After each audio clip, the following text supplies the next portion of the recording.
আসসালামু আলাইকুম। সদ মাম কিচেনে সবাইকে শুভেচ্ছা জানাচ্ছি একটি পিঠার রেসিপি দেখার জন্য। আজকে নরম তুলতুলে আর একদম ফুলকো ফুলকো কুলি পিঠা বানাবো। চলুন আমি কিভাবে এই কুলি পিঠাটি বানাই সেটাই আজকে আপনাদের সাথে শেয়ার করব। একদমই নতুন রাঁধুনিদের জন্য অনেক হেল্প হবে আমার এই পুরো ভিডিওটি দেখলে। তো প্রথমে আমি নারকেলের পুরটি বানিয়ে নেব। তার জন্য আমি এখানে নারকেল কুড়া নিয়েছি আর এখানে 1 কাপের মতো নারকেল কুড়া আছে। একটু ভালো করে নেড়ে চেড়ে তারপর আমি এখানে দিয়ে দিচ্ছি 2টা এলাচ আর স্বাদ মতো লবণ। আমার কাছে মিষ্টি খাবারে একটু লবণ দিলে একটু ভালো লাগে খেতে, তো আমি একটু লবণ দিয়ে দিলাম। আপনারা চাইলে কিন্তু স্কিপ করতে পারেন। আর এখানে দিয়ে দিচ্ছি খেজুরের গুড়। খেজুরের গুড় দিলে কিন্তু ফ্লেভারটা অনেক সুন্দর আসে, দেখতে অনেক সুন্দর লাগে আর খেতেও অনেক ভালো লাগে। আপনারা চাইলে কিন্তু এখানে চিনিও ব্যবহার করতে পারবেন। তো এই যে নাড়াচাড়া করে প্রায় 15-20 মিনিটের মতো আমি এভাবে এরকম একটা নাড়ু যেভাবে বানাই ঠিক সেরকম একটা ডো তৈরি করে নিয়েছি। হয়ে গেছে, আমি নামিয়ে নিয়েছি। আর এখানে নিয়েছি ময়দা, দিয়ে দিলাম স্বাদ মতো লবণ আর দিয়ে দিচ্ছি ফুটানো গরম পানি। এখানে কিন্তু গরম পানিটাই দিতে হবে, ঠান্ডা পানি দিলে কিন্তু হবে না। তো গরম পানি অল্প অল্প করে দিয়েছি আর একটা চামচ দিয়ে এভাবে একটু নাড়াচাড়া করে দিয়েছি। যেহেতু অনেক গরম, ঠান্ডা হওয়ার আগ পর্যন্ত আমি এভাবেই একটু নাড়াচাড়া করে দিয়ে তারপর একটা সাইডে একটু রেখে দেবো 5 মিনিটের জন্য। আর ঠান্ডা হয়ে গেলে তারপরে আমি এভাবে হাতটা ভিজিয়ে অল্প অল্প করে তারপরে এভাবে মথে নেব আর এরকম নরম একটা ডো তৈরি করে নেব।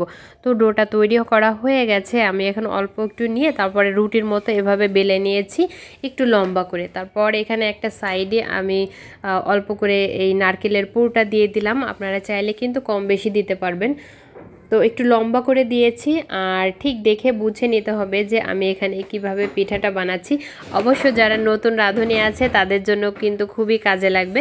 আর অনেকেই কিন্তু এই কুলি পিঠাটা অনেকভাবেই বানায়, যেমন সাজ দিয়ে বানানো যায় বা অনেকে কলা পাতা বা অনেক কিছু দিয়ে কেটে কুটে বানায়। তো আমি এভাবেই বানাই।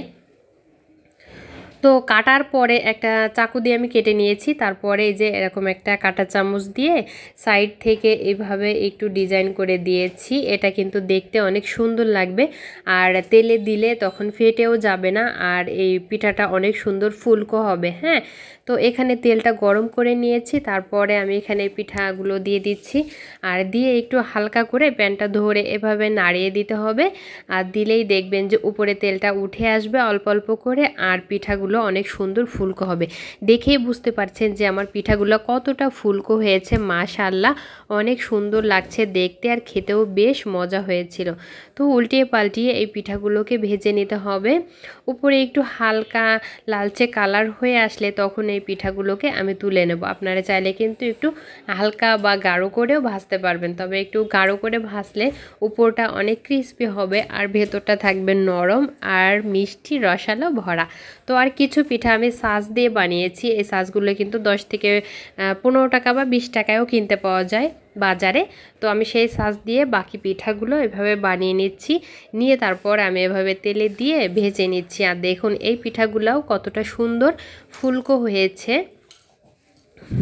পিঠা বানাতে গেলে যদি এরকম ফুলকো ফুলকো পিঠা হয় তাহলে কার না ভালো লাগে বলুন। আর এই যে আমি একটু লালচে কালার করে পিঠাগুলো সব ভেজে নিয়েছি আর একটা পিঠা আমি আপনাদেরকে ভেঙে দেখাচ্ছি যে ভেতরটা কতটা সুন্দর আর নরম হয়েছে। দেখুন ভেতরটা কতটাই সুন্দর আর একদম ফুলকো।